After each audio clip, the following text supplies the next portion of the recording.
out, haven't you, Yeah. from the Daily Telegraph? Really quite sad. Why the long face? Yeah. This is... basically, they're suggesting that horses in traditional stables get depressed. Yes, because they're on their own. It's like being in solitary confinement. They say horses are social animals. They need to be able to sort of see each other packs. and chat. Yeah. So maybe Eva's going to have to... I don't know, if you knock down the sort of the upper wall inside the stable, do you think that would work? Maybe, well, they could all see each other. Right. What do you think? Morning, Steph. Morning to you both. But it's true, isn't it? You do like... I like chatting to people. We love a chat, I'm don't an we? only child as well, so, you know, playing games on my own as a kid. Oh. You know, looking out the window at all the kids playing in the street and me not being allowed to go out. Because the stable That's door was locked. That's not The stable true. door was locked. No, I get it. Anyway, morning to you both. Morning. Let me tell you what's going on in the business world. I'm going to move away from the budget for a bit because I know we'll be covering that a lot today. The story in the Daily Mail is about some research to do with the housing market, and it's saying if you look at how much house prices have gone up over the last 5 years, it says 1 in 5 homes has earned more than it's over the past 2 years. Sorry, 1 in 5 homes has earned more than its owner over the past 2 years. So house prices have increased by as much as 40% in some areas. Obviously, this varies a lot depending on where you are in the country, but it's saying that in some areas you're earning more from your house going up in price than you are from your salary coming in. A couple of other stories for you. The Daily Mirror this morning has the news which I was talking about yesterday on the programme. Sainsbury's saying they vowed to win the store war, and this is despite suffering another fall in sales. It was the 5th consecutive quarter of sales falling at Sainsbury's. Of course, all of the big supermarkets are finding it tough against the likes of Aldi and Lidl at the moment, and that's what that graphic in the middle of that article is talking about there. It's just comparing some of the products and things between them. Now, this is interesting. Whenever we look at inflation, when we measure how much prices have gone up by, or down if it's deflation, what the Office for National Statistics do is they look at all the things we buy the most of, and then from that get an idea of an average shopping basket. And they've just updated it. So what we've got now in it is headphones, electronic cigarettes, craft beer, protein powder, melons, liver's back in.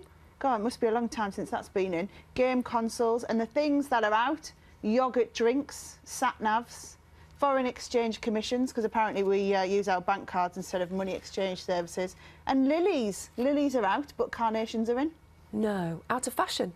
Yeah, so we're not buying as many as we did in the past, so they've taken them out of this average shopping basket of goods that we all buy. But we are eating more liver. But we're eating more liver. That's interesting, that, isn't it? And sweet potatoes. Yeah. Right, good. All right, more budget chat from you later. Yes. Thanks, Steph. Yeah. Thank you. It is 18 minutes past 6. You're watching Breakfast. Looking at what to expect. Yes, morning to you both. Big day, of course, for the coalition. As ever, lots of plans. Sorry about my squeaky chair, by the way. As ever, lots of plans in the budget are leaked in advance. For example, we're expecting the Chancellor to announce today that there will be more freedoms for pensioners, tax breaks for the oil industry, and an increase in the personal tax allowance. But what else might there be? Well, we're joined by 2 experts, Dr. John Glenn, who's from Cranfield School of Management, and Gillian Thomas, who's from Future Life Wealth Management. Good morning to you both. Let's start with the economy first of all. John, what are we expecting in terms of announcements about the economy? Well, essentially what the Chancellor will do is stress that the economy is growing, that he's creating jobs. What he now wants to do is to make sure that people feel the benefit of that. So the personal... From a personal finance point of view, Gillian, obviously John mentioned there about income tax. What else is there, do you think, that we'll hear from that point of view? Well, we've already heard an awful lot already about pensions, though a lot of the new legislation comes in from the 6th of April. And I think it's been well trailed already about annuities. Take a bit of time to sort out. It could take a lot of time, yeah. and I think people have got to be aware they're going to be underwritten. They're going to find out how long they're expected to live, and if people are expecting to get the money back that they've actually given to the provider, less the income, less the tax-free cash, regrettably, I think they're going to be mistaken. Yeah, and just coming back to the economy, John, in terms of the numbers we normally get before the budget actually starts, so, you know, this update in terms of economic growth, what are we expecting to hear on that? We're expecting to hear that the economy... What do you think is the most important thing that would help households? Because we keep hearing about, you know, our economy is very dependent on consumer spending, so what do you think would help households more? Two things. What do they want, do you think? They want to see the investment allowances extended. It's currently £500,000 a year. That could go down to £25,000 if it's not changed. They'd like to see that, and they'd like to see support for apprenticeships, so national insurance contributions for those employers who are... This morning. You can watch all the coverage, of course, of the budget from 11:30 on BBC Two, and there will be rolling coverage on the BBC News channel, and I'll be talking about it throughout the programme. Right. That's it for me and my squeaky chair. Yeah, I'm trying not to move at all. Well, never mind oiling the wheels of the economy. You just need to oil your chair, I think, for next time. All right, see you later. Well done, Steph.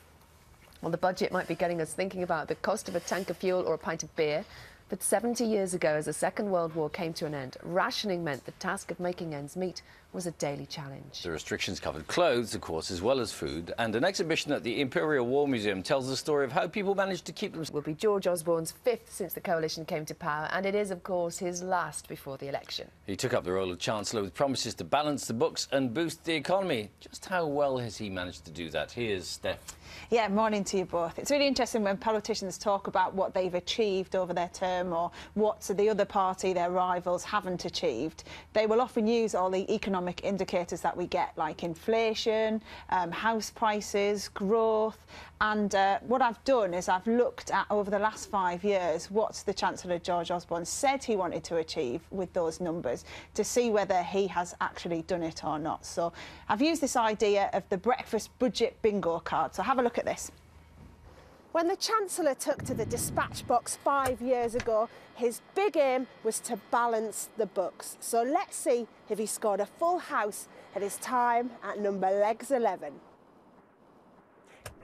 In 2010, the government was borrowing £149 billion a year, and the Chancellor said he wanted to get the deficit under control. Now, the deficit is the difference between what we spend on things like healthcare and benefits compared to the money we're taking in from taxes. So has he managed it? Borrowing was predicted to fall to £116 billion by 2012, and the Chancellor in that year managed to get it down to £113 billion. Bingo! But since then, it's not been falling as fast as he wanted. He wanted it to hit £20 billion by next year, but it's looking like it's going to top £76 billion. So what about national debt? Well, it was predicted to peak at 70% of GDP last year. In other words, the money that we owe wouldn't be greater than 70% of everything which we make, produce and sell in the UK.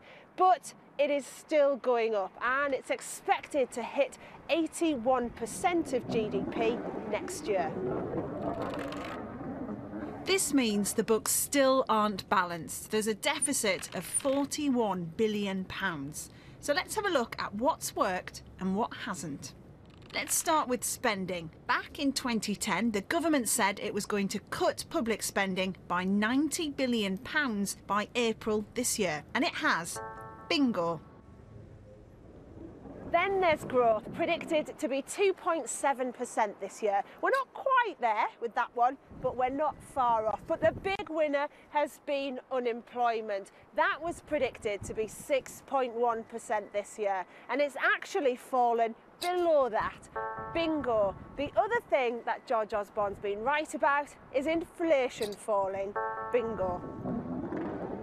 This is a big numbers game, and it's hard to predict exactly what's going to happen with the economy every year. But the Chancellor George Osborne can't call house in the Commons just yet.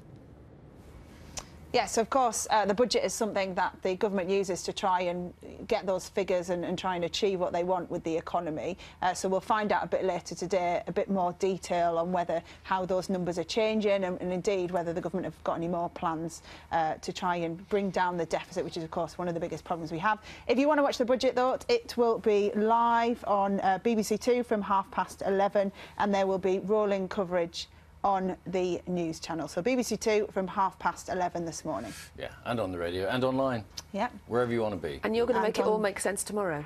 Hopefully, yeah. I'll be at a bingo hall, keeping with the bingo theme, where I'll be talking to people and about what they think about what the Chancellor said, and also businesses as well. You're having a wild time this week, aren't you? I know. Pub quiz, Yeah, There it's you go. quite. It's just me incorporating my private life into. Bingo pub. All Brilliant. right. Love Thanks, Steph. 26 minutes past 7, time to get new travel and weather where you are.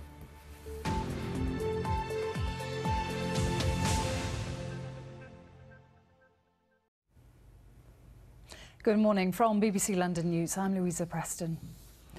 The Met is launching a new initiative asking local businesses to help identify victims of child sexual exploitation. Taxi drivers, as well as people working in hotels and licensed premises, will be given training to help them identify when children are being abused and what action to take. The Met says children often don't see themselves as victims, so the issue remains seriously underreported. Health bosses in West London are expected to delay a decision about when Ealing Hospital's maternity services are to close until after the election.